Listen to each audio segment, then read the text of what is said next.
चलो आपने नोटिस किया, पहले बच्चों ने बताया कि ये आ नहीं रहा तो सही है।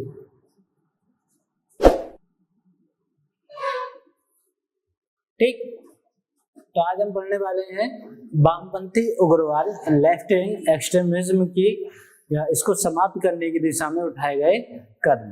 ठीक है, तो देखिए आपने देखा होगा कि ओवरऑल जब हमने इसके कारण पढ़े थे उसमें एक चीज नजर आया था कि डेवलपमेंट की बात थी। ठीक है, जहाँ विकास नहीं हो रहा था, डेवलपमेंट नहीं था, तो वहीं पे समस्या ज्यादा सामने दिख रही थी, पनप रही थी। तो ऐसे में सरकार ने जो है इन क्षेत्रों में डेवलपमेंट की बात की, विकास की बात की। ठीक है, तो पहला कदम हम इसमें देखेंगे वो विकास।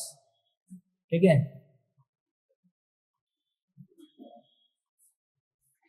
डेवलपमेंट को देखेंगे, विकास।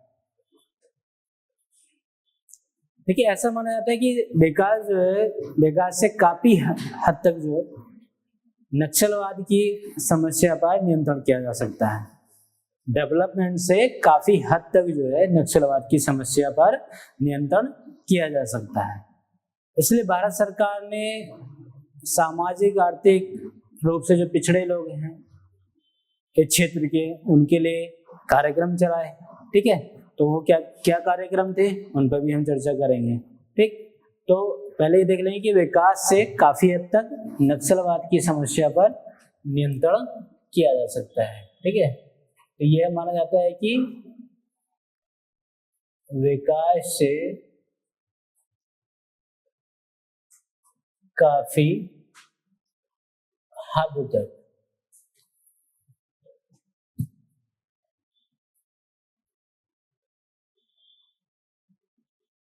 नक्सलवाद हो या फिर वो उग्रवाद की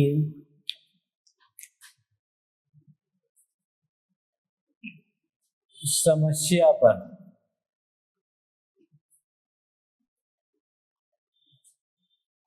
नियंत्रण किया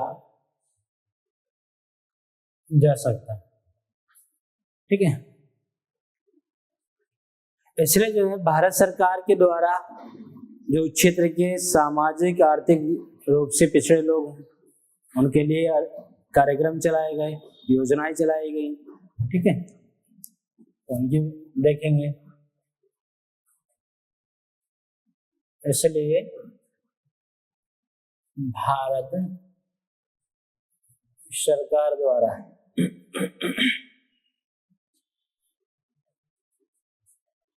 इन क्षेत्रों में सामाजिक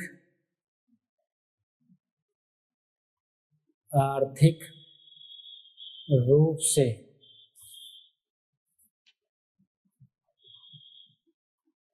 पिछड़े लोगों के लिए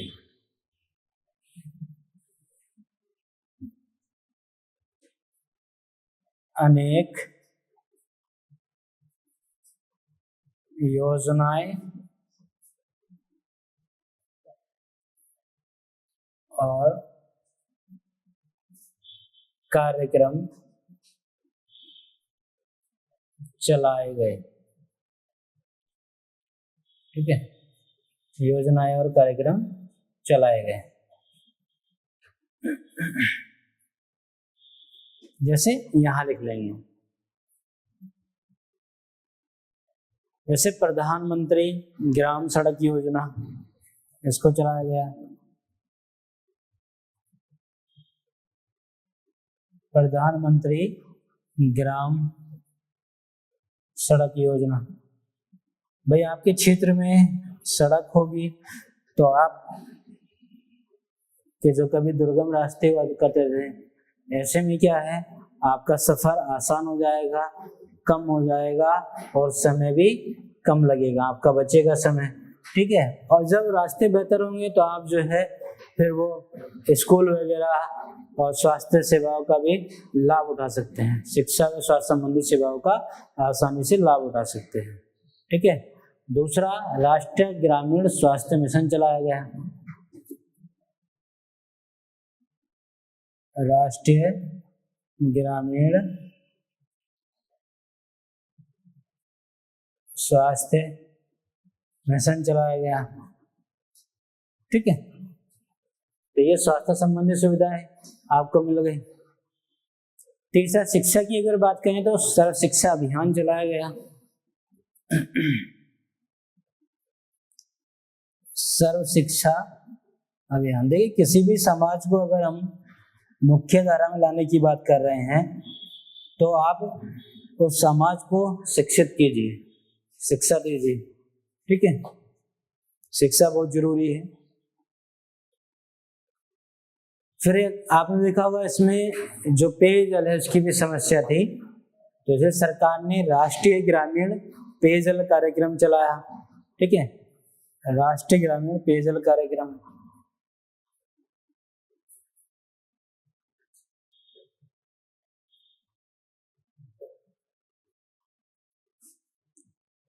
पेयजल कार्यक्रम। ठीक है, और जो अशिक्षित लोग थे, ठीक है, जैसे एक उम्र हो जाती है कि उसके बाद फिर पढ़ने का कोई फायदा नहीं है, वो लोग पढ़ते भी नहीं है, तो उनके लिए जैसे रोजगार के लिए वो मनरेगा स्कीम चलाई गई। ठीक है, तो उसको भी लिख लेंगे, मनरेगा। ठीक है, ग्राम के स्तर पे शिक्षा की यहाँ बात कर रहे हैं, सड़क की बात कर लिया आपने, अब आवास की बात कीजिए तो इंदिरा आवास योजना चलाई गई।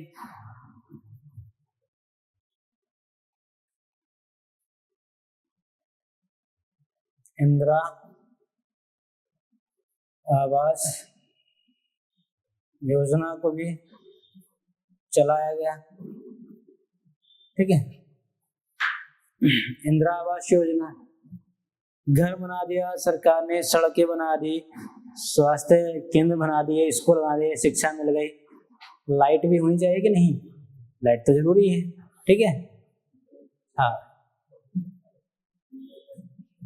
तो ग्रामीण क्षेत्रों के लिए, विशेषकर ग्रामीण क्षेत्रों के लिए वो राजीव गांधी ग्रामीण विद्युतीकरण योजना चलाई गई।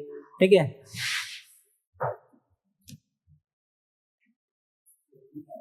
राजीव गांधी ग्रामीण विद्युतीकरण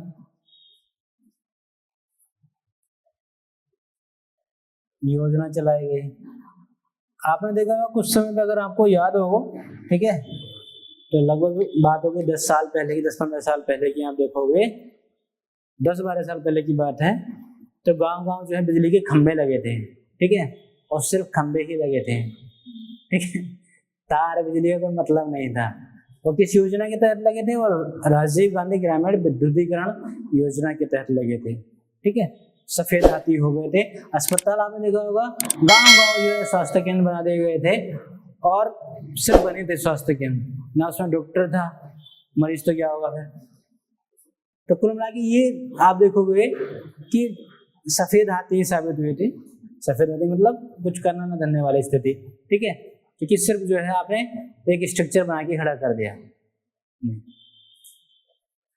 तो ये कुछ कार्यक्रम चलाए गए, योजनाएं चलाई गई सरकार के द्वारा। ठीक है, किसके क्रम में? वो विकास के क्रम में। ठीक, तो एक बार इसको समझने की कोशिश करते हैं। ठीक, जैसे वामपंथी गुरुवाद को समाप्त करने के लिए सरकार ने जो कदम उठाया, उसमें सबसे पहला कदम था विकास की अवधारणा को लेके चले। ठीक है, क्योंकि ऐसा माना जाता है कि क्षेत्र में विकास होगा, और विकास ये काफी हद तक वो नक्सलवाद हो या फिर उग्रवाद हो, इसकी समस्या पर नियंत्रण किया जा सकता है। ठीक है, किससे? विकास से। तो विकास से क्या कर सकते हैं? वो नक्सलवाद या उग्रवाद जैसी जो समस्या है, इस पर नियंत्रण किया जा सकता है, इस पर नियंत्रण किया जा सकता है। ठीक है, इसलिए क्या है, वो भारत सरकार के द्वारा वो इन क्षेत्रों में जो सामाजिक आर्थिक रूप से पिछड़े लोग हैं, ठीक है, सामाजिक आर्थिक रूप से जो पिछड़े लोग हैं, इनके लिए अनेक योजनाएं और कार्यक्रम चलाए गए। इन योजनाओं में जैसे वो प्रधानमंत्री ग्राम सड़क योजना, राष्ट्रीय ग्रामीण स्वास्थ्य मिशन, सर्व शिक्षा अभियान और राष्ट्रीय ग्रामीण पेय कार्यक्रम। ठीक है, क्योंकि आपने पढ़ा था कि इन क्षेत्रों में वो पीने के पानी की भी समस्या है। ठीक है, इंदिरा आवास योजना और राजीव गांधी ग्रामीण विद्युतीकरण या विद्युतीकरण योजना। ठीक, तो कुल मिला के सरकार ने जो है आप देख रहे हो कि वो रोटी कपड़ा मकान वाला पूरी व्यवस्था इसमें करके दे दी। ठीक है, जैसे अगर आवास की बात करें तो इससे आपको घर मिल गया। ठीक है, इन क्षेत्रों में रहने वाले लोगों को घर मिल गया। ठीक है, तो आपका कहने का मतलब रोटी वो मकान मिल गया। ठीक है, और फिर सरकार ने जो है वो आपको रोजगार के लिए, जो लोग मतलब पढ़े लिखे नहीं थे, ठीक है, एक उम्र हो गई कि वो अब पढ़ भी नहीं सकते हैं, कोई फायदा नहीं है, तो उनको जो है मनरेगा के तहत रोजगार दिया। ठीक है, और जो पढ़ने वाले लोग हैं, युवा हैं, उनके लिए शिक्षा भी, स्वास्थ्य सुविधा दी, सड़कें बनवा के दी। ठीक है, तो इस तरह के जब कार्यक्रम चलाए गए तो जाहिर सी बात है उस क्षेत्र में आप देखोगे कि हाँ, जो डेवलपमेंट है वो नजर आएगा, विकास नजर आएगा। और जब ऐसी सुविधा मिलेगी तो व्यक्ति सोचेगा कि नहीं यार ये किसने, जैसे आप ही के आसपास में भाई आप करजला की जो है टूटी फूटी सड़कें थी आपकी कॉलोनी में, आपके आसपास के एरिया में, और वो सड़कें जो है बनना शुरू हो गई, बढ़िया सड़कें बन गई, एकदम लाइटें वाइटें लग गई हैं। ठीक है, गरीबों को जो है आवास मिल गया है, बढ़िया हॉस्पिटल खुल गए, तो आपके मन में आएगा अरे आखिर बनवा कौन रहा है, तो पता लग रहा है ये तो सरकार बनवा रही है। अच्छा सरकार, तो फिर आपको क्या होगा, धीरे धीरे लगाव होगा उस सरकार से, उस व्यवस्था सिस्टम से, कि सरकार हमारे लिए इतना कर रही है तो हमारे फर्ज बनता है। तो यही चीज है कि विकास की क्रम में कम से कम जो अलगाववाद की भावना थी, उग्रवाद की भावना थी उस क्षेत्र के लोगों के मन में, तो कम से कम उस भावना को दूर किया जाए और सिस्टम से जोड़ा जाए। सिस्टम से जुड़ेंगे, व्यवस्था से जुड़ेंगे वो लोग, तो जाहिर सी बात है वो देश से भी जुड़ेंगे, राष्ट्र से भी जुड़ेंगे। ठीक है, तो उनके मन में आएगा ना कि भारत सरकार के द्वारा, तो अच्छे भारत सरकार के द्वारा, मतलब भारत भी में भी हम लोग रहते हैं, फिर अपने आप को समझेंगे कि हम भारत के ही एक हिस्सा है। ठीक है, तो इसलिए क्या है वो विकास कार्यक्रम चलाया गया। दूसरा देखोगे कि सबसे बड़ी समस्या आ रही थी वो शासन व्यवस्था में, तो शासन व्यवस्था में सुधार भी किया गया। ठीक है, तो दूसरा पॉइंट हम देखेंगे शासन व्यवस्था में सुधार।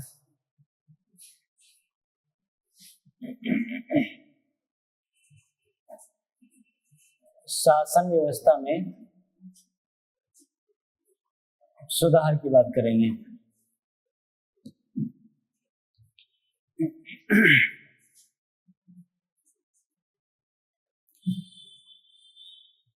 तो देखिए शासन व्यवस्था में सुधार की जब हम बात करते हैं तो केंद्र सरकार और राज्य सरकार की दोनों की भूमिका होती है। ठीक है, केंद्र सरकार क्या सुविधा है, क्या सुधार कर रही है वो तो रहेगा ही, साथ में राज्य सरकार, क्योंकि ऐसा होता है कि योजनाएं जो है कोई जरूरी नहीं है कि सिर्फ केंद्र सरकार ही योजनाएं जो है अपना ला रही है, हो सकता है कि राज्य सरकार ने भी अपने राज्य के लिए एक विशेष योजना चालू की गई हो।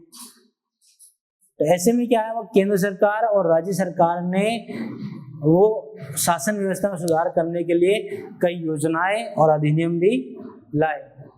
ठीक है, ऐसे में आप देखोगे कि इनमें सबसे जो बेहतर साबित हुआ परिणाम देखा गया वो सूचना के अधिकार का। तो सूचना का अधिकार 2005 लाया गया। ठीक है, और फिर साथ ही साथ ई गवर्नेंस सिस्टम को लाया गया, ई गवर्नेंस प्रणाली को लाया गया। ठीक है, इन दोनों का ये फायदा हो, जैसे अगर सूचना के अधिकार की बात करें तो इसके तहत कुछ मामलों को छोड़ करके जो कि अब बाद है, आपको सारी जानकारी मिल जाएगी, आप पूरी जानकारी ले सकते हैं आरटीआई के माध्यम से। ऐसा है कि नहीं? ऐसा है। ठीक है, आपको किसी विषय में, किसी योजना, किसी कार्यक्रम के बारे में कितना आया, कितना लगा, कितना कहाँ क्या हुआ, ठीक है, कुछ मामलों को छोड़ के, कुछ बातों को छोड़ के आप सारी जानकारी ले सकते हैं वो आरटीआई के तहत। ठीक है, ये सूचना का अधिकार दिया गया। दूसरी चीज ये है कि जो ई गवर्नेंस सिस्टम लाया गया था उसके तहत सरकार की मंशा ये थी कि जो सरकार के द्वारा योजना के स्तर पे, स्कीम के स्तर पे, ठीक है, अधिनियम के मामलों में या कोई बेहतर सुविधा दे रही है तो इन सब के स्तर पे जो कार्रवाई की जाती है उन कार्रवाइयों में पारदर्शिता लाई जा सके। इसका मतलब है कि अब जो गवर्नेंस, जो शासन चलता था, अब वो क्या है, आप इंटरनेट के माध्यम से देख सकते हैं।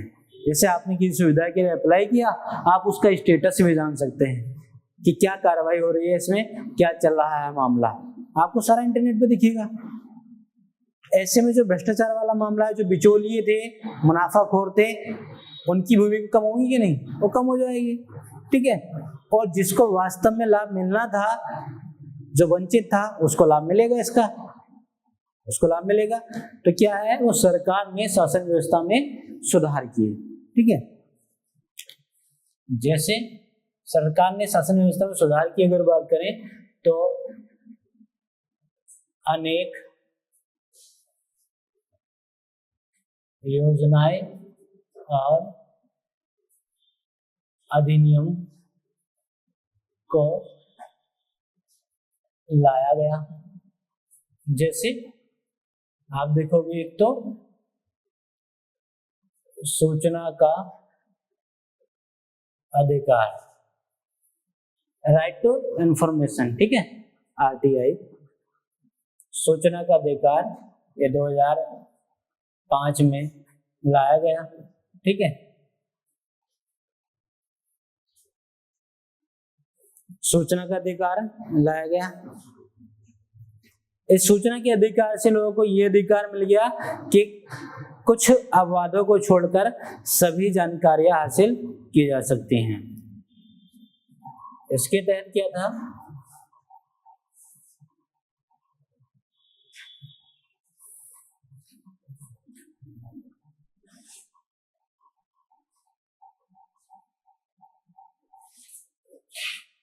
कुछ अपवादों को छोड़कर सभी जानकारियां इसके माध्यम से हासिल की जा सकती हैं। देखिए, जब आप किसी मामले को लेकर के सारी जानकारी जुटा लेंगे, आपको मिल जाएंगे आसानी से, तो फिर आपका कोई बेवकूफ नहीं बना सकता, ठीक है। आप स्पष्ट जानकारी रखोगे, आपका भाई जानकारी हो जाएगी, तो जाहिर सी बात है, जो एक समस्या होती है कि जानकारी का अभाव में ज्यादातर लोग जो है उस सेवा का, उस योजना का लाभ नहीं ले पाते, तो वो समस्या तो दूर हो जाएगी क्योंकि आपके पास जानकारी है, ठीक है। दूसरा जो है, सरकार ने ई गवर्नेंस प्रणाली को भी लाया। दूसरा, ई गवर्नेंस प्रणाली,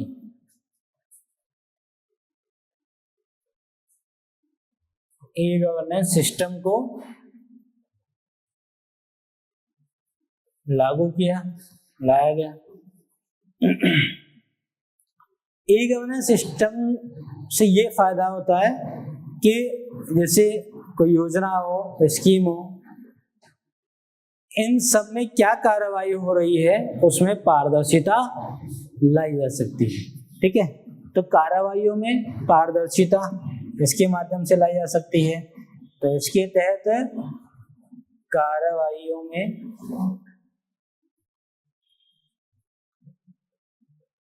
पारदर्शिता लाई जा सकती है, पारदर्शिता लाई जा सकती है, ठीक है। और ये जिम्मेदारी दोनों सरकार की, दोनों सरकार का मतलब वो केंद्र सरकार और राज्य सरकार, ठीक है। तो आप यहाँ लिख सकते हैं, ये केंद्र सरकार और राज्य सरकार दोनों ने जो है वो शासन व्यवस्था में सुधार किए, अनेक योजनाएं और अधिनियम को लाया गया, ठीक है। जिसमें क्या है, सूचना का अधिकार 2005, ठीक।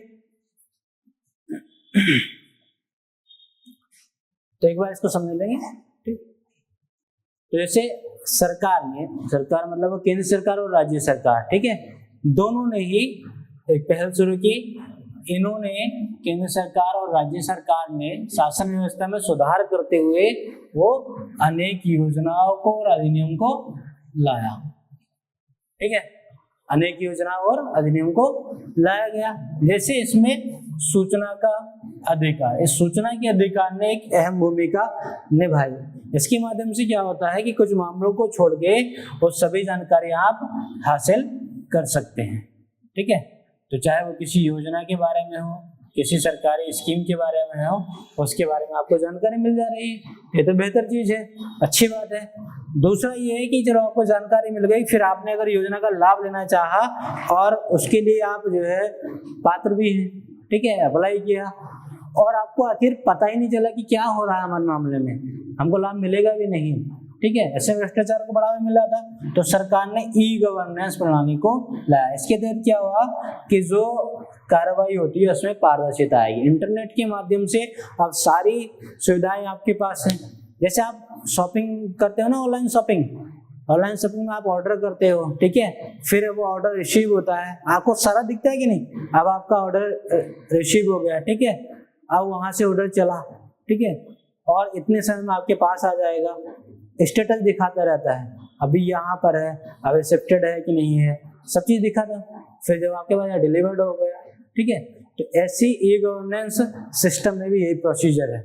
आप इंटरनेट के माध्यम से सारी जो कार्रवाई है, ठीक है, वो आप देख सकते हैं, तो इससे बेहतर लाभ होगा। ठीक है, अब आगे बात कर लेते हैं तीसरे बिंदु पर, इसको साफ कर लें।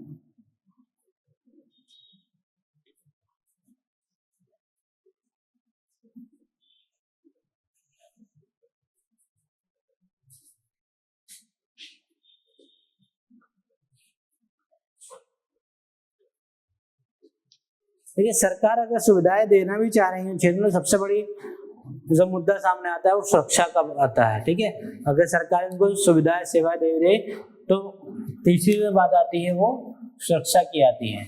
तो सुरक्षा के दृष्टिगत सरकार ने क्या कदम उठाए उनकी बात कर लेंगे। ठीक है, इसको लेके सुरक्षा की बात कर लेंगे।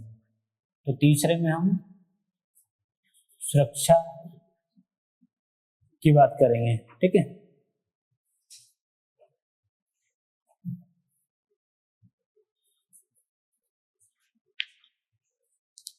तो जब हम सुरक्षा की बात करते हैं तो दरअसल ये जब सुविधाएं आप दोगे तो वहाँ के स्थानीय जो संभ्रांत लोग हैं उनको भी शामिल किया गया और उनको बताया गया, ये विश्वास दिलाया गया कि देखिए भारत सरकार आपकी हितैषी है, ना कि आपके दुश्मन है, आपकी हितैषी है। तो जो लोग अपने इस संघर्ष वाले जिंदगी जी रहे हैं तो क्या फायदा, उनके बच्चे भी ऐसा रहेंगे, जंगल जंगल भागेंगे, कोई फायदा इस चीज से नहीं। तो उन लोगों को आप आत्मसमर्पण सरेंडर के लिए बोलिए, वो सरेंडर करेंगे तो उनके लिए सरकार बेहतर सुविधाएं देगी, उनके बच्चों को पढ़ाएगी लिखाएगी, उनके लिए घर बनवाएगी, आवास बनवाएगी, ये सारी सुविधाएं हैं, आप ले सकते हैं इन सुविधाओं को भारत सरकार से। तो ऐसे में क्या है, जो उग्रवादी कैडर थे, नक्सलवादी कैडर थे, उन लोगों का आत्मसमर्पण कराया गया और सरकार ने उनको बेहतर सुविधा दी और उसका परिणाम भी बेहतर मिला सरकार को। कोई नहीं चाहता, देखिए कोई भी व्यक्ति नहीं चाहता कि वो बेफिजूल में मर जाए, कोई नहीं चाहता, वो चाहता है कि वो अपनी मौत को गले लगा ले, कोई नहीं चाहता ऐसे। अगर उसको आप जो सुविधाएं इनके लिए संघर्ष कर रहा है वो आप उपलब्ध करा तो कोई दिक्कत नहीं है, ठीक है, और रहने के लिए संघर्ष कर रहा है, आवास के लिए। आप ये कह रहे हैं कि विकास के नाम पे उस क्षेत्र के जो है उजाड़ा जा रहा है, उस क्षेत्र को उजाड़ा जा रहा है, वहां से इनके घर उजाड़े जा रहे हैं, तो उजाड़िए, आप फैसला ले रहे हैं लीजिए, कोई दिक्कत नहीं है, मगर कम से कम उनको उनका नया घर तो दीजिए। उनको आपने छोड़ दे रहा है जंगल में, आप जाइए, तो जानवर कोई ना है वो। और देखिए जानवर का भी एक नेचर होता है, जब उसके घर पे कोई हमला करता है ना तो पलट के वो भी हमला करेगा। जब उसकी जान पे कोई आती है, जान बन के आती है उस पर, तो वो भी जो है हमला करेगा, वो भी दबाव में काटता है। तो ये तो फिर भी इंसान है, इनके पास तो सोचने समझने की भी शक्ति है, तो जैसा आप सोच सकते हैं उनके लिए वैसे वो सोच लेंगे आपके लिए। ठीक है, तो इसी मानसिकता को दूर करने के लिए सरकार ने जो है, भारत सरकार ने जो स्थानीय लोग हैं, संभ्रांत लोगों को शामिल किया और ये मैसेज पहुंचाया नक्सलवादियों के लिए, उग्रवादियों के लिए कि भाई आप जो है आत्मसमर्पण कीजिए। ठीक है, आत्मसमर्पण करेंगे ज्यादा संख्या में तो जाहिर सी बात है सुरक्षा के मामले को लेकर के सरकार जो है फिर भी निश्चिंत हो जाएगी कि कम से कम इस क्षेत्र से हमारे जो राष्ट्र है, राष्ट्र की सुरक्षा के लिए खतरा तो नहीं आएगा, क्योंकि अब वो आत्मसमर्पण कर रहे हैं, सरेंडर कर रहे हैं। अच्छी बात है ये तो। ठीक है, तो आप देखोगे भारत सरकार द्वारा नक्सलवादियों के आत्मसमर्पण एवं पुनर्वास नीति के अनुरूप नई नई जो है वो योजनाएं चलाई गई, तो उनकी बात कर लेंगे। ठीक है, तो सरकार द्वारा नक्सलवादियों के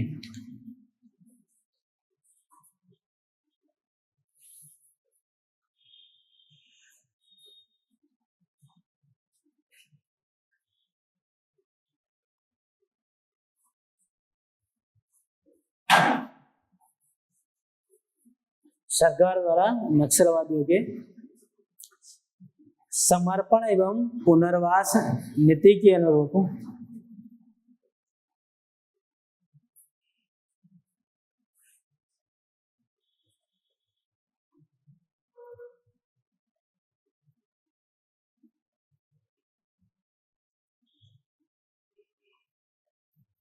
नीति के अनुरूप या नीति के तहत आत्मसमर्पण करने वाले उग्रवादी कैडरों के लिए आत्मसमर्पण करने वाले उग्रवादी कैडरों के लिए। ठीक है, उग्रवादी कैडरों के लिए सरकार ने जो है कुछ विशेष प्रावधान किए, उन प्रावधानों की हम बात कर लेंगे।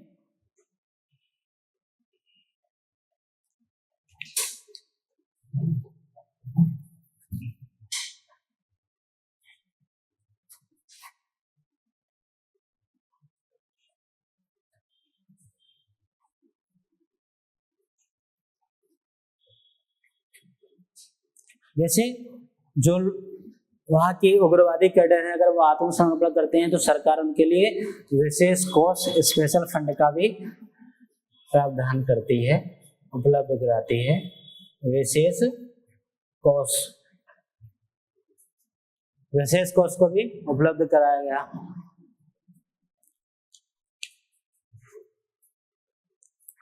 ठीक है, सबसे बड़ी समस्या आ रही थी वो ये था कि उनकी जो समस्या थी उन समस्याओं को सुनने वाला नहीं था।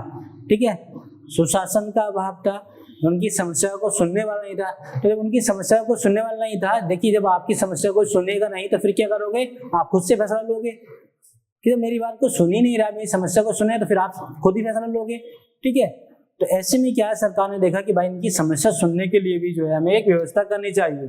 ठीक है, तो समस्या सुनने के लिए आपके आसपास कौन व्यवस्था होती है, पुलिस होती है। ठीक है, आपके पास कोई समस्या है, ठीक है, आपको कोई परेशान कर रहा है, आपके साथ मारपीट कर रहा है, आपके पास झगड़ा कर रहा है आपके साथ, तो ऐसे में क्या आप अपनी समस्या को लेकर पुलिस के पास जाओगे। ठीक है, और अब तो पुलिस के पास जाने की जरूरत नहीं होती, आप सीधे नंबर मिला देते हो 112, पुलिस आ जाती है तुरंत घटना स्थल पे।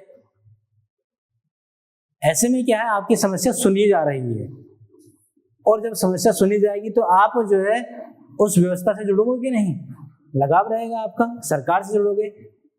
इसलिए आप देखो जब चुनाव होते हैं ना तो लोग जो है कितना मतलब आपसी प्रेम भाव भी कभी कभी भूल जाते हैं कि मैं इस पार्टी को लड़ाऊंगा, मैं उस पार्टी को लड़ाऊंगा, यही लगाव होगा सिस्टम।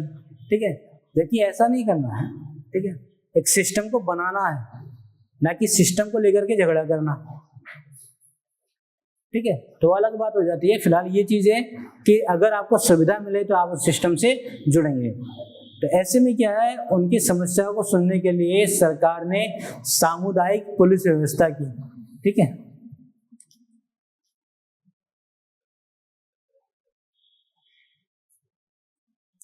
जैसे सामुदायिक स्वास्थ्य केंद्र होते हैं ना, उसी तरह से सामुदायिक स्वास्थ्य केंद्र की तरह से सामुदायिक पुलिस व्यवस्था भी की।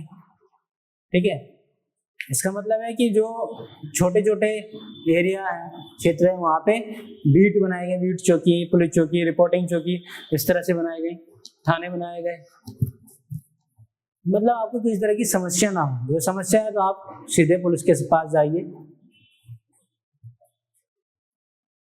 और ग्रामीण स्तर पे सरकार ने और ग्राम रक्षा समितियों की भी व्यवस्था की, तो ग्राम रक्षा समिति बनाई गई।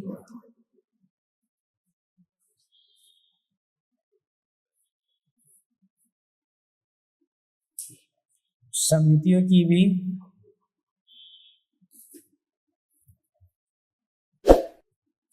व्यवस्था की गई। इससे ये फायदा हुआ कि कम से कम देखिए कुछ ऐसे क्षेत्र, अब पुलिस को भी जानने में समय लगता है ना, भाई पुलिस जो है जिस क्षेत्र में रहेगी, क्षेत्र को जानने में समय लगेगा, ठीक है। तो इसलिए आपने देखा होगा पुलिस भी जो है सहायता लेती है, वो जो चाहे गांव का ग्राम प्रधान हो या फिर मुखबिर हो, ठीक है, या पुलिस मित्र हो, इन सब की सहायता लेती है। तो ठीक उसी तरह से ग्राम रक्षा समिति बनाई गई ताकि इन लोगों के माध्यम से ये पता चल जाए, इन समितियों के माध्यम से, कि कौन व्यक्ति वास्तव में गलत है, कौन क्या गतिविधि कर रहा है और कौन सही है। कहीं ऐसा ना हो कि जो व्यक्ति सही है उसको जो है हम पकड़ के जेल में डाल दें, उनके खिलाफ कार्रवाई हो जाए। तो ऐसे में क्या होगा, जो सरकार की मंशा थी कि वो उग्रवाद और नक्सलवाद को कम करना, वो क्या हो जाएगा, बढ़ जाएगा। तो ऐसा नहीं करना, इसलिए क्या है, वो ग्राम स्तर पे भी ग्राम रक्षा समितियों की व्यवस्था की गई ताकि न्याय हो सके, ठीक है, ताकि लोगों को न्याय मिल सके, ठीक। और साथ ही साथ जो थाना स्तर पे देखेंगे तो सुरक्षित पुलिस स्टेशन ही बनाए गए।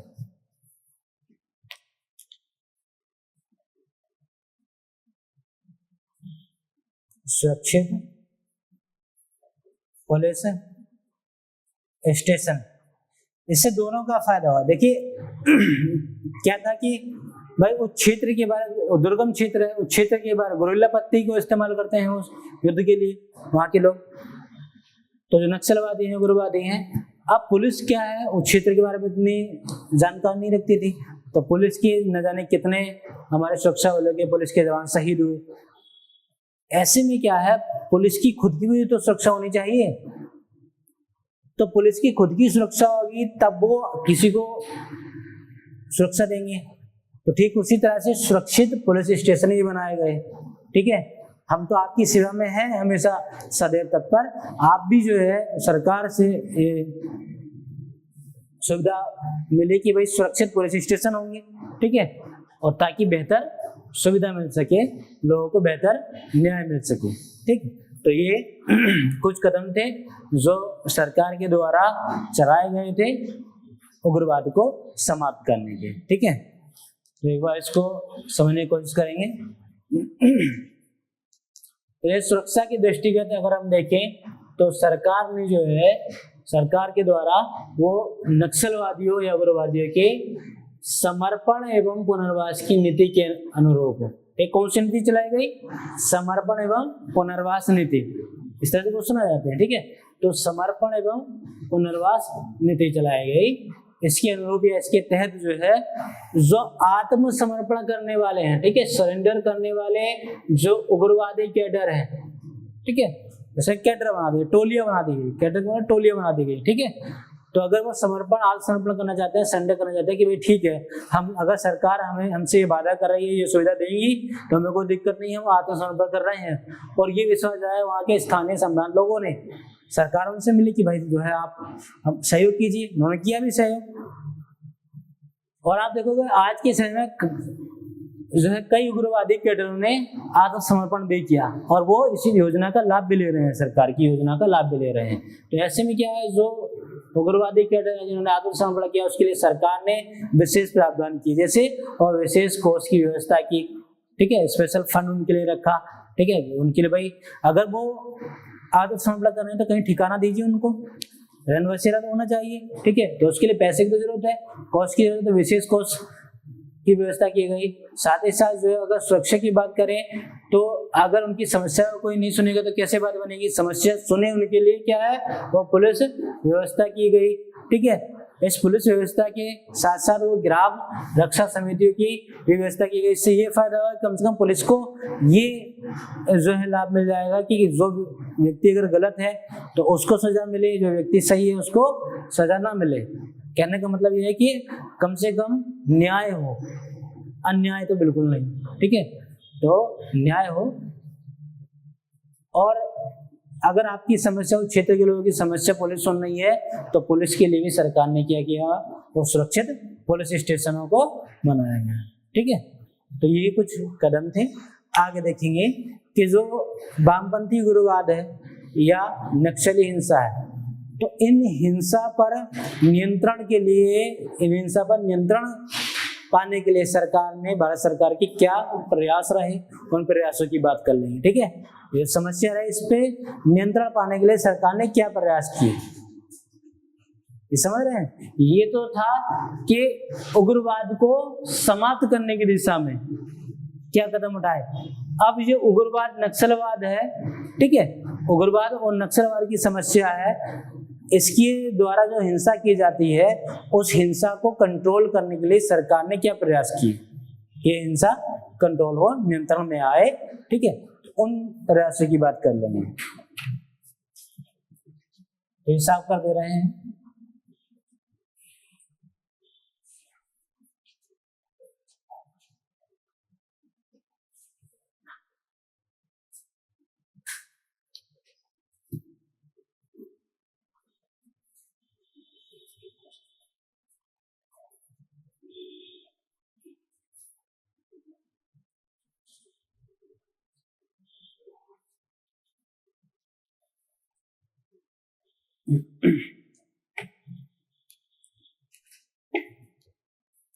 तो देख लेंगे वो वामपंथी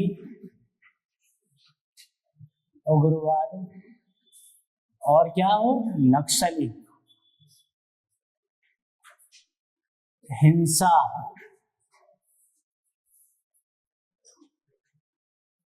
को नियंत्रित करने के लिए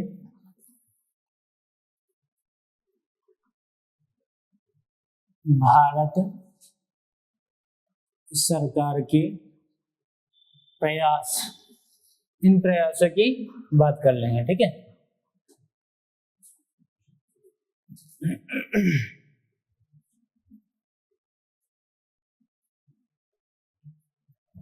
तो वामपंथी उग्रवाद, ठीक है, और नक्सली हिंसा को नियंत्रित करने के लिए भारत सरकार के प्रयासों की हम बात करते हैं।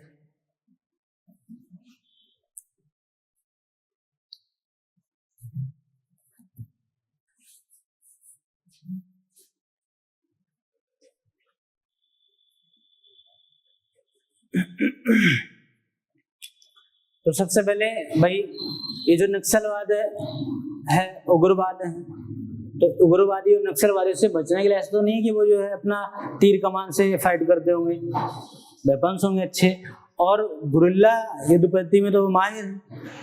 तो कम से कम उसके लिए ऐसा प्रशिक्षण तो हो हमारे सुरक्षा बलों के पास, ऐसा प्रशिक्षण तो हो, ठीक है।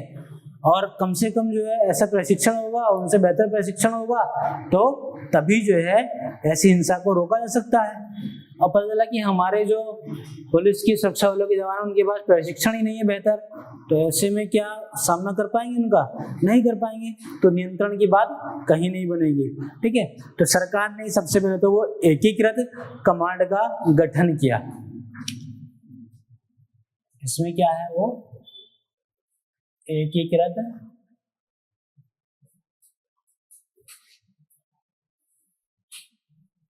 कमांड का गठन।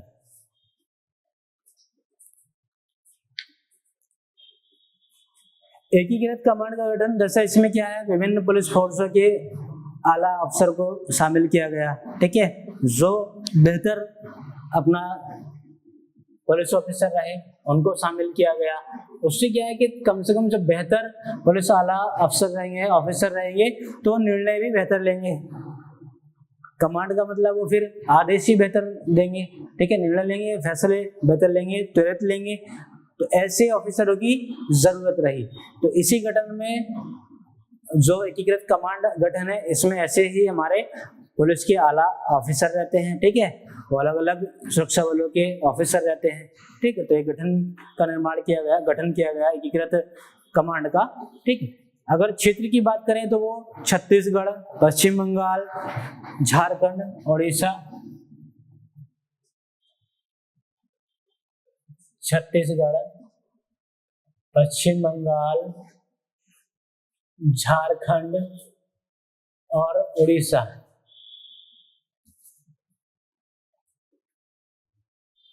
के क्षेत्रों में जो है ये एकीकृत कमांड का गठन किया गया। ये कौन से क्षेत्र हैं? हाईली अफेक्टेड क्षेत्र, ठीक है। ये क्या है? ज्यादा प्रभावित क्षेत्र हैं उग्रवाद और नक्सलवाद के। यही पढ़े थे ना कल, मैप में दिखाया था ना, वो छत्तीसगढ़, पश्चिम बंगाल, झारखंड, उड़ीसा, ठीक है। तो इन क्षेत्रों में किया गया।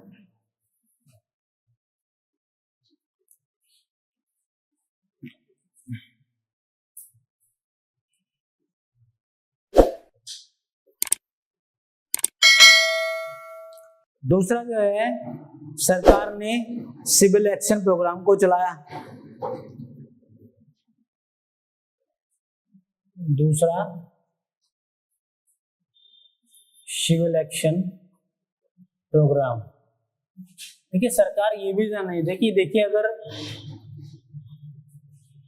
कोई अगर हिंसा हो रही है सामने, जो है अगर फोर्स लगा है, ठीक है, उसका अगर आप फोर्स से ही सामना कराओगे तो हिंसा विद्रोह तो होगा ही, हानि भी होगी। तो क्यों ना हम जो है वो फोर्स की जगह सिविल एक्शन प्रोग्राम चलाएं। फोर्स की जगह क्या है? सिविल एक्शन प्रोग्राम चलाएं। इसमें क्या है, सिर्फ इस भाव से उस क्षेत्र में रहने वाले उग्रवादी नक्सलवादियों को बताया जाए कि भाई देखिए, हम आपको आपसे युद्ध करने, झगड़ा करने के लिए नहीं आए हैं, हम आपको मारने या आपसे जो है झगड़ा करने के लिए नहीं आए हैं, ऐसा बिल्कुल भी नहीं है। आप हमारी बात सुनिए, हम आपकी बात सुनेंगे, आप अपनी समस्या बताइए तो हमें आखिर समस्या क्या है। तो ऐसे में क्या है, एक जो है बात करने का मंच मिल जाता है। तो उनकी जो समस्या है, जो वास्तव में समस्या है, तो उनको फिर क्या करेंगे, जो ये सिविल एक्शन प्रोग्राम चलाएगा, इसके तहत उनकी समस्याओं को जाना गया और फिर सरकार को बताया कि वास्तव में ये समस्या है। और जब उनकी समस्या को पता चल गया तो सरकार उन समस्या को दूर करने के प्रयास करती है, और जब दूरी हो जाएगी जो समस्याएं हैं, तो फिर आप देखोगे वो नक्सलवाद हो चाहे उग्रवाद हो, धीरे धीरे खुद ही समाप्त हो जाएगा, खुद ही समाप्त हो जाएगा। तो वो सिविल एक्शन प्रोग्राम को चलाया गया। इसके तहत मतलब वो असैन्य कार्रवाई की गई, ठीक है, सैन्य नहीं बल्कि क्या,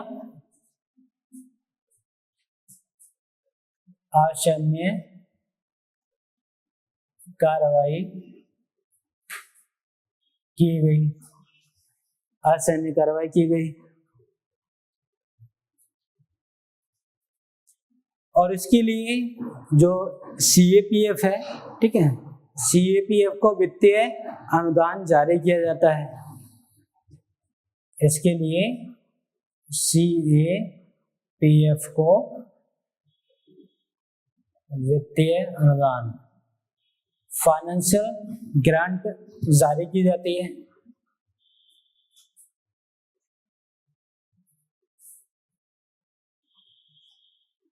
किया जाता है।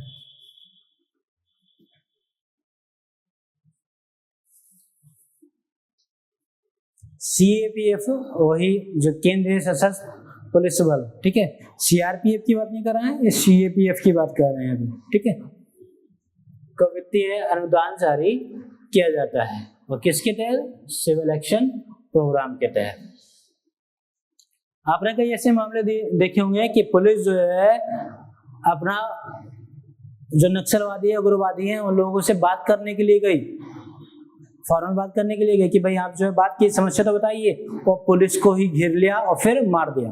आपने कई मूवी भी देखी है ऐसी, हमारे पुलिस के सुरक्षा बलों के जवान कई शहीद हुए। उनको घेर करके मार दिया गया। ठीक है, तो ऐसे नहीं कई बलिदान भी होते हैं एक भारत को भारत बनाने में। ये आसान नहीं होता है कि जो है अपने वतन को आप इतनी वतन की जो संप्रभुता है उसको समझे ना, बिल्कुल भी उसकी अहमियत ना समझे। ठीक है, तो एक भारत जो भारत बना है वो बड़े बलिदानों से बना है। ठीक है, वरना अगर कोई हर एक व्यक्ति ये सोच ले कि अपने क्षेत्र से लगा रखें कि हम यूपी वाले हैं, हम दिल्ली वाले हैं, हम हरियाणा पंजाब वाले हैं, तो हमारे इन्हीं मतलब राज्यों से मतलब है, हमें क्या मतलब है असमिया लोगों से, हमें क्या मतलब है पूर्वी उत्तर राज्यों के लोगों से। ऐसे अगर भावना रखी जाएगी, क्षेत्रवाद सामने आएगा, तो फिर एक राष्ट्र नहीं रह जाता है। ठीक है, उसके लिए बलिदान देना पड़ता है, भले ही चाहे वो अब देखिए राजस्थान, पंजाब, हरियाणा, उत्तर प्रदेश का व्यक्ति जो है वो बलिदान दे, भाई सेना में तो वो करती है, अब वो शहीद हो जा रहा है इन क्षेत्रों में। बताइए, नॉर्थ ईस्ट के क्षेत्रों में, असम की बात करेंगे वहां पर, ये छत्तीसगढ़, झारखंड, यहाँ तो कहीं ना कहीं भाई जो बलिदान है उस बलिदान के तहत ही हम भारत को भारत बनाने में सफल भी हो रहे हैं और हुए भी हैं।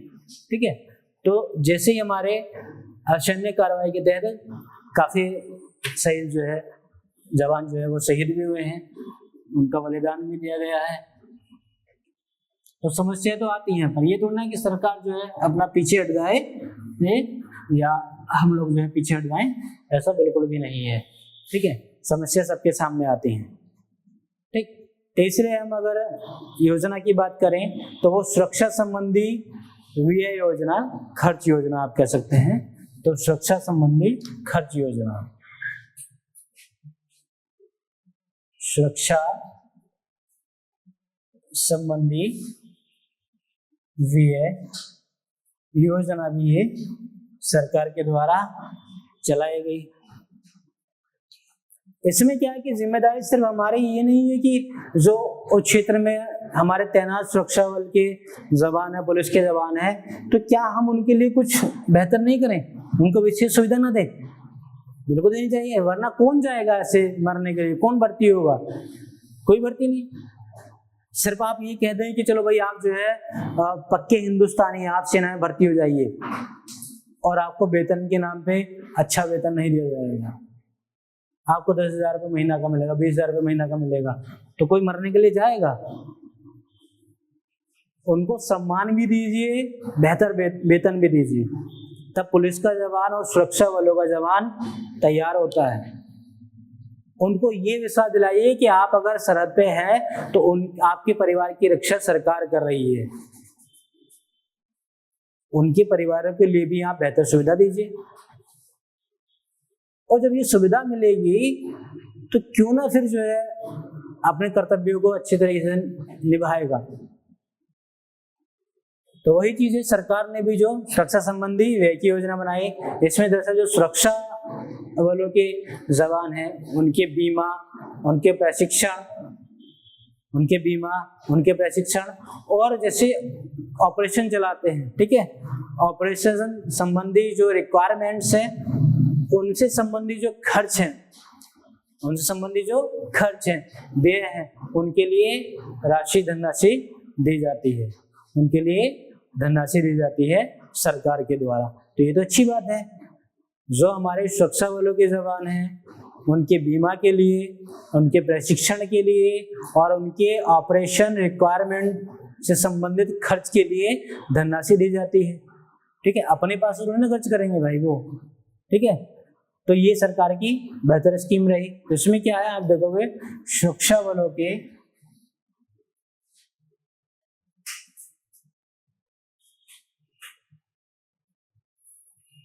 नौजवानों के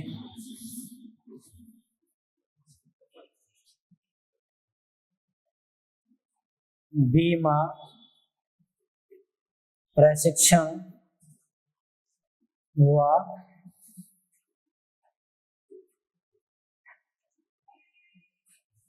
ऑपरेशनल रिक्वायरमेंट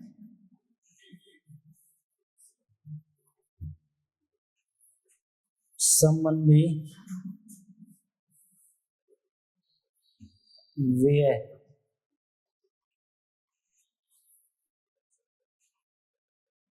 व्यय हेतु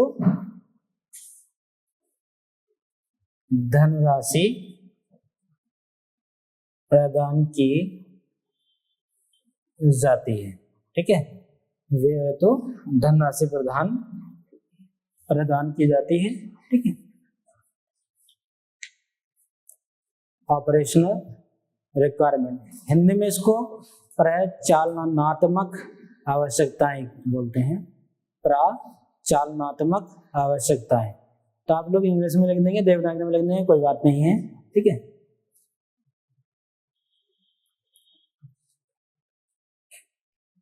दूसरा, जो सुरक्षा संबंधी व्यय योजना के तहत सरकार ने कम्युनिटी पुलिस, सुरक्षा आधारित अवसंरचनाओं और ग्राम सुरक्षा समितियों के लिए भी राशि प्रदान की है। कम्युनिटी पुलिस का मतलब है कि कम्युनिटी का मतलब गांव से होता है।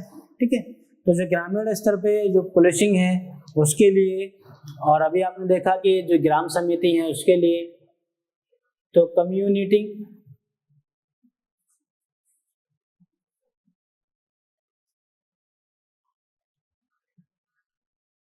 पुलिसिंग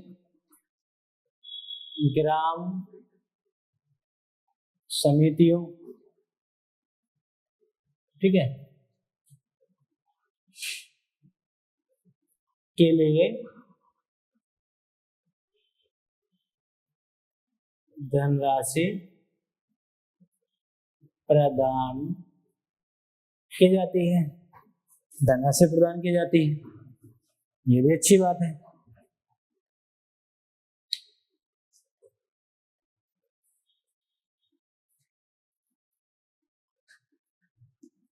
और झारखंड सरकार की यहाँ पहल देखोगे तो झारखंड सरकार ने तो एक अहम पहल की, जैसे कि जो नक्सलवादी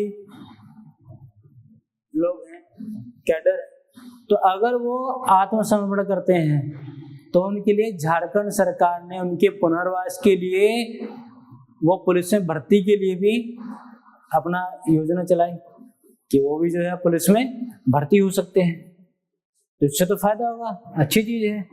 ये तो क्षेत्र से ही वाकिफ होंगे और लोगों को रोजगार मिला, नौकरी मिल रही है और वही पुलिस की मिल रही है, बढ़िया बात है ऐसे तो। ठीक है, तो झारखंड सरकार ने जो आत्मसमर्पण करने वाले नक्सलवादी हैं, ठीक है, नक्सलियों के लिए पुनर्वास के लिए वो पुलिस बलों में भर्ती की योजना बनाई है। क्या किया है? पुलिस बलों में भर्ती की योजना बनाई है। ठीक है, तो झारखंड सरकार के बारे में लिख लेंगे, झारखंड सरकार ने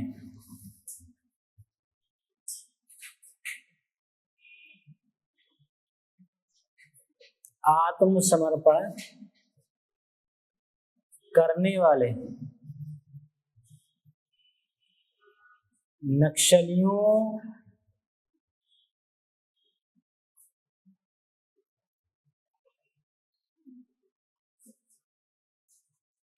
के पुनर्वास के लिए पुलिस बलों में भर्ती की योजना बनाई है। अब आप लोगोगे यार ये क्या सरकार जो है बाह्य टाइप का योजना बना रही है, नक्सलवादियों को ही पुलिस में भर्ती कर रही है, तो वो तो उनको जो है अपना क्लू देंगे। ठीक है, पुलिस की जो है गोपनीयता एकदम समाप्त हो जाएगी। तो ऐसा नहीं है, कोई वो ये नहीं है कि किसी दूसरे ग्रह से आए हैं खतरनाक लोग। जैसे यहाँ पर ही आप अपने क्षेत्र की बात करें, अगर यहाँ आपको सुविधा नहीं दी जाएगी, जो सरकार की योजना है उससे आपको वंचित कर दिया जाएगा, मुख्य धारा से काट दिया जाएगा, तो आप भी क्या है फिर खुद भी अपन उठाओगे। अब ये थोड़ी ना जो आपके ही क्षेत्र के लोग हैं वो आपसे तो नहीं डरेंगे ना, और कहेंगे यार तुम तो वो इसी क्षेत्र के हैं, वह जिनको सुविधा मिले वो क्यों डरेंगे आपसे? वो डरेंगे नहीं, क्योंकि आप लोग साथ ही रहे हो।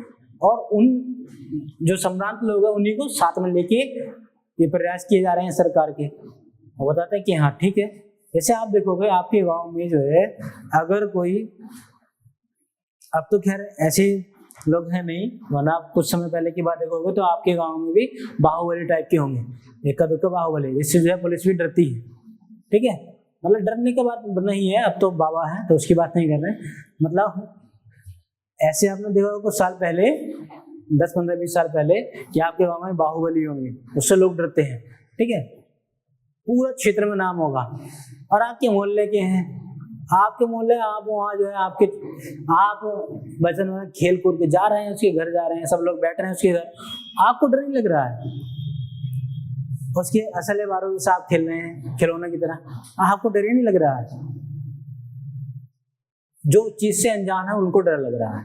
ठीक उसी तरह से अगर वो नक्सलवादी आत्मसमर्पण कर रहे हैं, ठीक है, और पुलिस में रहेंगे तो रहेंगे कहाँ, उस क्षेत्र से बाहर तो नहीं रहेंगे कि भाई झारखंड की पुलिस है वो अपना नौकरी करेगी उत्तर प्रदेश में आके, ऐसा तो नहीं है। झारखंड की पुलिस और कानून व्यवस्था का जो अधिकार क्षेत्र है वो राज्य सरकार के पास है, तो उसी राज्य में करेगी, वहीं के लोग हैं वो। अब किसी को पुलिस की नौकरी मिल रही है, ठीक है, एक रोजगार मिल रहा है, नौकरी मिल रही है, तो वो बेवकूफ थोड़ी ना है कि फिर जो है अपना बेमौत मारा जाए और फिर से जो है आतंकवादी गतिविधियों में, उग्रवादी गतिविधियों में, नक्सलवादी गतिविधियों में संलिप्त हो, ऐसा तो नहीं होगा वो। ठीक है, हर एक व्यक्ति सोचता है कि कम से कम अगर हम ऐसे जो है दलदल में फंस गए तो आने वाली पीढ़ी ऐसी दलदल में ना फंसे। ठीक है, तो ये मानसिकता तो खैर मन से निकाल दीजिए कि कहीं ऐसा नहीं है कि जो है पुलिस के खुफिया जानकारी पता कर लें, ऐसा कुछ नहीं है। ठीक है, तो झारखंड सरकार ने फैसला लिया कि जो आत्मसमर्पण करने वाले नक्सल के पुनर्वास के लिए पुलिस वालों में भर्ती की योजना भी बनाई। ठीक है, तो एक बार इसको समझ लेते हैं, सुरक्षा संबंधी ये योजना के तहत सरकार ने क्या किया। तो देखिए, एक तो जो सुरक्षा बल के नौजवान है हमारे भाई, उनके लिए सरकार ने देखा कि भाई इतनी विषम परिस्थिति में ये लोग रहते हैं, कभी आप जो है देखना इंटरनेट के माध्यम से जो हमारे कोबरा बटालियन है, ठीक है, सीआरपीएफ के जो विशेष प्रशिक्षण वाले लोग हैं, टेंगो चार्ली आप देखे होंगे, ठीक है, कितने विषम परिस्थिति में जो है लोग रहते हैं। ठीक, जंगल हो, जानवर हो, कुछ भी काट सकता है, ऐसी विषम परिस्थिति में कहीं से भी हमला हो सकता है। तो क्यों ना जो हमारे सुरक्षा बल के नौजवान हैं उनके लिए बीमा इंश्योरेंस की बात की, ठीक है, उनके प्रशिक्षण ट्रेनिंग की बात की, और उनके जो ऑपरेशनल रिक्वायरमेंट्स हैं, जो कि ऑपरेशन संबंधी आवश्यकता है, इन सब के खर्च के लिए सरकार ने वो धनराशि प्रदान की जाती है, सरकार के द्वारा इन सब के लिए वो धनराशि प्रदान की जाती है, तो अच्छी बात है। दूसरी चीज ये है कि अगर वो गांव के स्तर पर देखें, कम्युनिटी पुलिसिंग की बात करें या फिर वो ग्राम समिति की बात करें, तो इनके लिए भी सरकार जो है धनराशि प्रदान करती है, इनके लिए भी सरकार धनराशि प्रदान करती है। ठीक है, और झारखंड सरकार ने तो फैसला लिया है कि योजना बनाई कि जो आत्मसमर्पण करने वाले नक्सली हैं, जो आत्मसमर्पण करेंगे, सरेंडर करेंगे, उनके पुनर्वास के लिए वो पुलिस बलों में भर्ती की योजना बनाई है कि ठीक है आप आइए, आप कह रहे थे कि घर नहीं मिलेगा, घर भी मिलेगा, आप रहिए, घर भी मिलेगा, नौकरी भी मिलेगी और पुलिस की नौकरी मिलेगी। ठीक है, तो ये बेहतर है कि नहीं, बेहतर विकल्प है ऐसा। ठीक है, तो ये जो है हम देख रहे हैं, तो ऐसा आगे और भी देखेंगे, जैसे सरकार ने रोशनी नामक योजना को जो है लागू किया। ठीक है, तो ये रोशनी नामक योजना के बारे में जान लेंगे आखिर क्या है। ठीक, तो ये ऐसा नहीं है कि ये जो है ना, देखिए नाम तो सरकार का होगा, क्योंकि आप जो है अगर कितने बड़े ऑफिसर बन जाओगे तो आप नौकर ही रहोगे, किसके, सरकार के, समझे, सरकारी नौकर होते नहीं, सरकार के। पर आप लोग समझ लेते हो कि हम आईएएस बन गए, आईपीएस बन गए, तो आप जो है बस हम राजा हो गए। ठीक है, तो आप अपने अधिकारों का दुरुपयोग ना करेंगे, आप अपने पांव अपनी जमीन पे ही रखेंगे, तभी एक बेहतर इंसान हो। ऐसा थोड़ी ना कि आप लोग बस अब तो जो है दूर हटो, एकदम अंतर करना शुरू कर दो कि भाई नहीं, हम नहीं, मिट्टी को हाथ नहीं लगाएंगे, हम तो एकदम प्योर वाले आदमी हैं, मतलब वो कैटेगरी अलग हो जाती है कि हम तो आईएएस हैं, हम तो आईपीएस हैं, ये हम तो राजा हैं। तो ऐसा नहीं है, आप नौकर ही हो सरकार के। ठीक है, तो ये सुझाव ऐसा नहीं है कि कोई जो है सरकार ही जो है सुझाव बता रही है, कि आप अपने देश के मंत्रियों की बात कर लीजिए, नेताओं की बात कर लीजिए, कुछ तो जो है अपना अभी भी फिंगरप्रिंट का इस्तेमाल कर रहे हैं इस टाइप के हैं, समझ रहे हैं आप। अब ऐसी नेता तो कम से कम ऐसे क्षेत्र का उत्थान नहीं कर सकते ना, ऐसी समस्याओं का निराकरण तो नहीं कर सकते ना। आखिर सारा ये जो दिमाग लगता है वो ब्यूरोक्रेट्स का लगता है, ठीक है। IAS IPS जो है इन सब लोगों की अहम भूमिका होती है, ठीक है। तो वही अपनी भूमिका निभानी है। तो जैसे सरकार ने रोशनी नामक योजना चलाई, उसकी बात कर लेंगे। तो 4th नंबर पे रहेगा रोशनी नामक योजना, ठीक है। रोशनी नामक योजना चलाई। तो दरअसल ये क्या है, एक कौशल विकास योजना है। ये क्या है, एक कौशल विकास योजना है।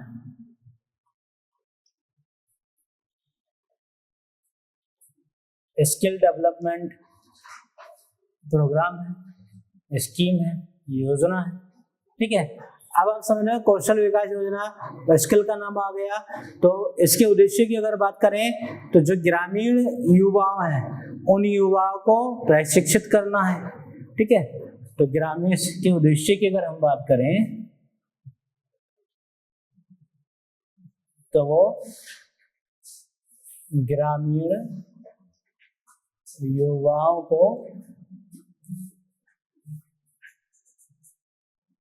प्रशिक्षित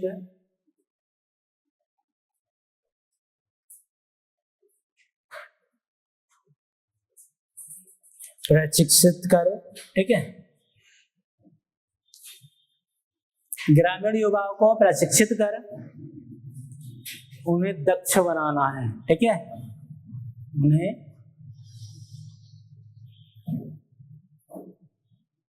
दक्ष बनाना है, योग्य बनाना है, ठीक है। उन्हें क्या बनाना है, योग्य बनाना है। और उन्हें योग्य बना के सरकार जो है फिर रोजगार के अवसर प्रदान करना चाहती है। योग्य बना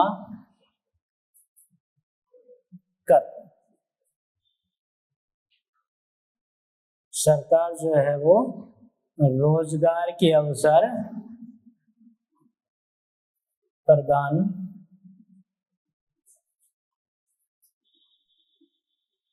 करना है, ठीक है। यानी युवाओं को क्या है, रोजगार के अवसर प्रदान करना है। देखिए कितने लोग ऐसे, हम सरकार की बुराई नहीं कर रहे हैं, पर एक बात आप लोगों से पूछी जाएगी, आप लोग उसका जो है सोच समझ के सही सही जवाब देना। अगर आपको महीना में 5 किलो अनाज मिलता रहे, ठीक है, आपको महीना में 5 किलो अनाज मिलता है, मुफ्त, एकदम मुफ्त, और आपकी जो है 5 किलो अनाज मिल रहा है, खाने को मिल जा रहा है, कोई दिक्कत नहीं है ये, और स्कूल के नाम पे आपके बच्चों को लॉकडाउन लगा दिया जा रहा है, कोई दिक्कत नहीं है, खाने को तो मिल ही रहा है। तो ये स्थिति बेहतर है या दूसरी स्थिति ये कि आपको जो है आपके बच्चे पढ़ भी रहे हैं, आपके बच्चों की जॉब भी लग रही है, रोजगार मिल रहा है, आपको भी रोजगार मिल रहा है, तो इन दोनों में आप कौन सी स्थिति को बेहतर मानेंगे? दूसरी वाली स्थिति, ठीक है। और आजकल क्या हो रहा है आप जान ही रहे हो, ठीक है। तो हमने इसमें किसी सरकार का नाम नहीं लिया है, ठीक है, हमने अनाज की बात की है और रोजगार की बात की है, बाकी कुछ नहीं है, ठीक है। और आजकल तो माहौल ऐसे कह रहा है अगर तुम भारत माता की जय नहीं कहोगे तो पक्के हिंदुस्तानी नहीं माने जाओगे। तो जोर से बोलो भारत माता की ठीक है।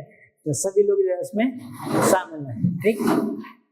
तो सरकार के द्वारा रोशनी नामक योजना जो चलाई गई है, नाम से अपन हमारा रोशनी की बात कर रहे हैं, उजाले की बात कर रहे हैं, तो ये दरअसल क्या है, कौशल विकास योजना है। उद्देश्य क्या है इसका, वो ग्रामीण युवाओं को प्रशिक्षित कर उन्हें योग्य बनाना है, दक्ष बनाना है, और फिर उनको रोजगार के अवसर प्रदान करना है, ठीक है।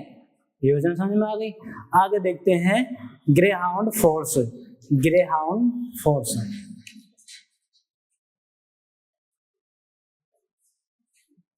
ग्रे हाउंड फोर्स, ठीक है।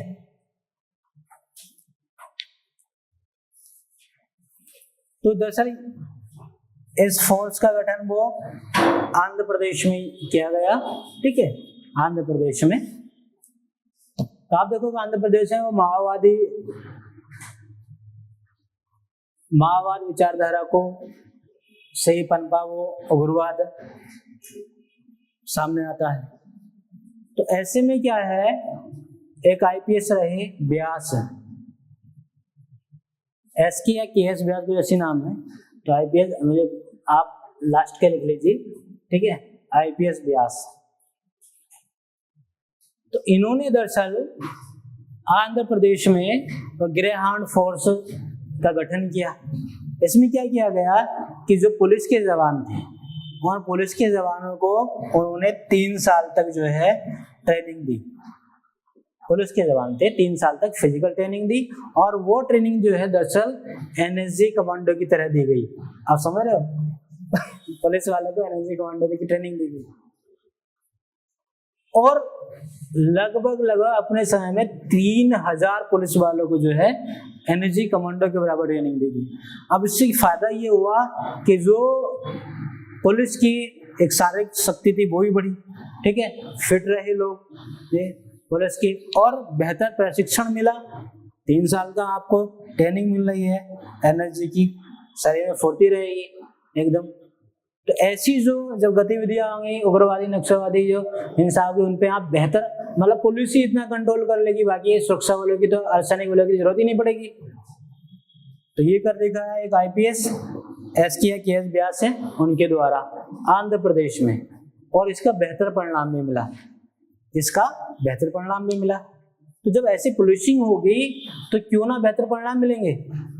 और ऐसा नहीं है किसी नेता के माध्यम से, देखिए सुधार आप करेंगे, आप योजनाएं बनाएंगे, अगर आप सेलेक्ट हुए आईएएस आईपीएस बने, ब्यूरोक्रेट्स बने, तो आपका बहुत बड़ा योगदान रहता है। यूं ही नहीं जो है स्टूडेंट जो है यूपीएससी की तरफ भागते हैं,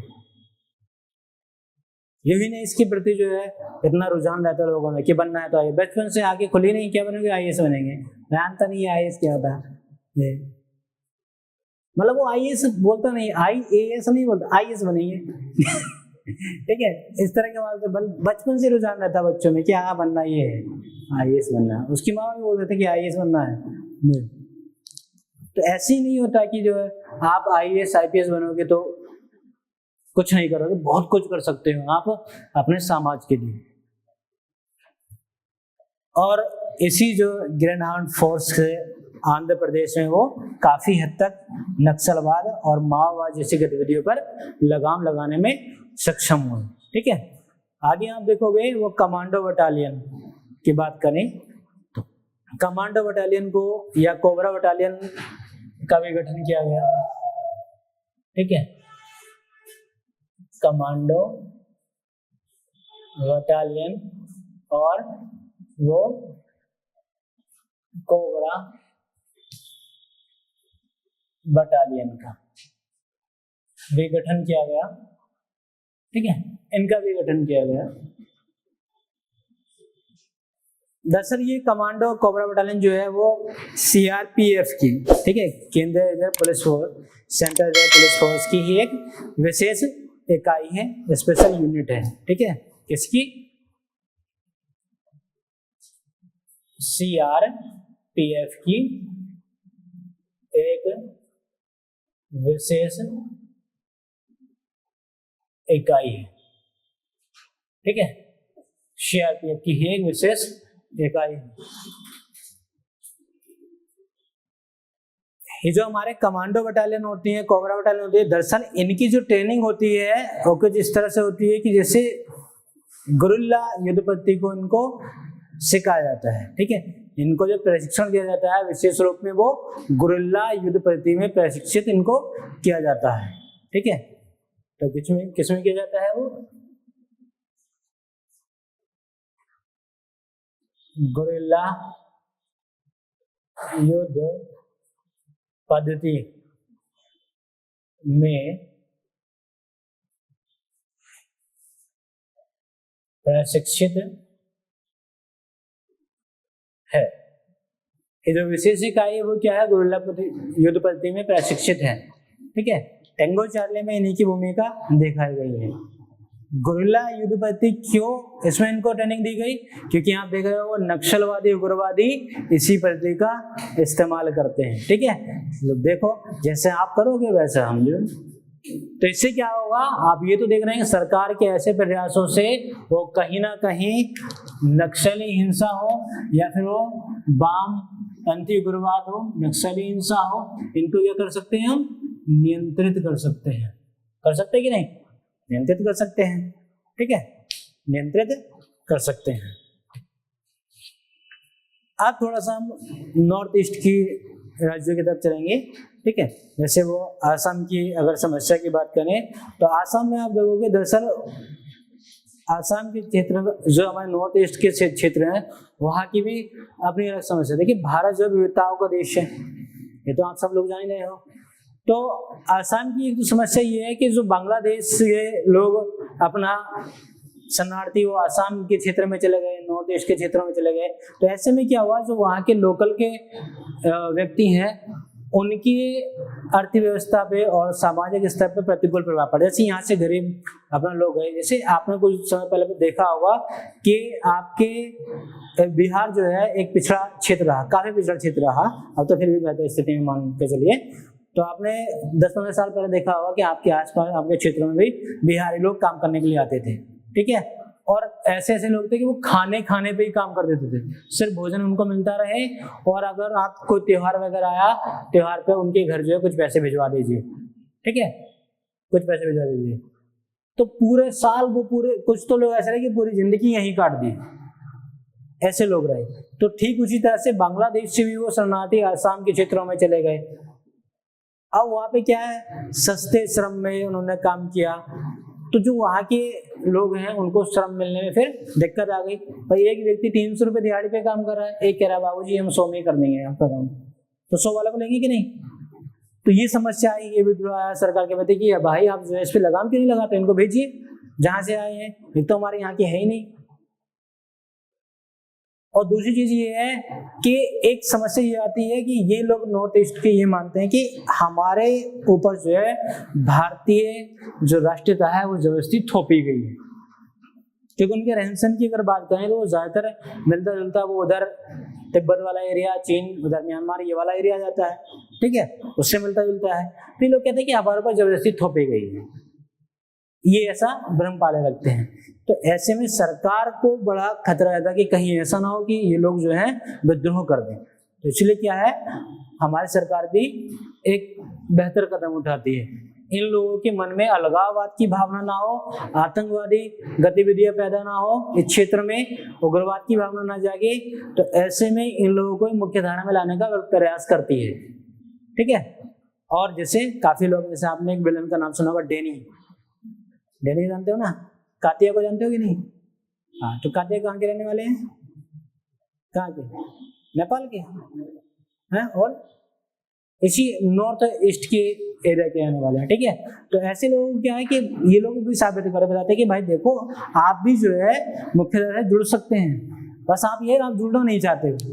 अब इस तरह से आपके क्षेत्र का कोई व्यक्ति कहे कि यार आप नहीं करना चाहते, उससे सरकार तो सुविधा दे रही है, तो आपके मन में बात आएगी यार हम भी कर सकते, जब ये इतना जो है सक्षम हो गए ये लोग। तो कुछ इसी तरह से सरकार ने जो है इन लोगों को मुख्य धारा में जोड़ने के लिए प्रयास भी की। जैसे इनमें नागा जो लोग हैं, नागा जनजाति हैं, वो तो ये मानते हैं कि हम लोग जो है अलग ही दुनिया के हैं, हम लोग अलग हैं, वो किसी जुड़ाव नहीं रखना चाहते हैं। ठीक है, और जो असमिया लोग हैं उनके बारे में बताया जाता है कि ये काफी पिछड़े लोग हैं। इनमें भी जो बोडो जनजाति है वो सबसे पिछड़ी है इनमें। तो कुल मिला के आप निष्कर्ष से ये निकाल पा रहे हैं कि देखिए जहाँ गरीबी है, जहाँ विकास का अभाव है, तो वहाँ ये सारी गतिविधियां, ये भावनाएं स्वतः ही आएंगी, स्वतः ही पनपेंगी। ठीक है, अब आपने ये भी देखा कि भारत हमारा जो है वो विविधताओं का देश है, जहाँ पे अनेक भाषाएं हैं, अनेक धर्म हैं, अनेक जातियां हैं, अनेक वर्ग हैं। ऐसे में भारतीय संविधान जो हमारा कहता है कि सभी धर्मों का बराबर सम्मान कीजिए, सभी धर्मों का, सभी जातियों का, किसी के साथ भेदभाव नहीं करेंगे, इस सिद्धांत को देता है। ठीक है, अगर ये चीज होने के बावजूद भी किसी व्यक्ति या किसी धर्म या किसी समुदाय के प्रति ऐसी भावनाएं रखी जाती हैं कि उसके धर्म, उसके जाति, उसके नस्ल का मजाक उड़ाया जाए, तो कहीं ना कहीं ये पूरा का पूरा जो इसका दोष है हो जाता है सरकार और शासन पे, सरकार और शासन पे, है कि नहीं। पूरी पूरी जिम्मेदारी सरकार और शासन की, इसका मतलब सरकार और शासन वहां पे अक्षम है, सक्षम नहीं अक्षम है, ठीक है। तो ये पूरा हमारा टॉपिक था वो उग्रवाद का, ठीक है। तो क्लियर हो गया, तो आज के लिए इतना ही रखते हैं, ठीक है।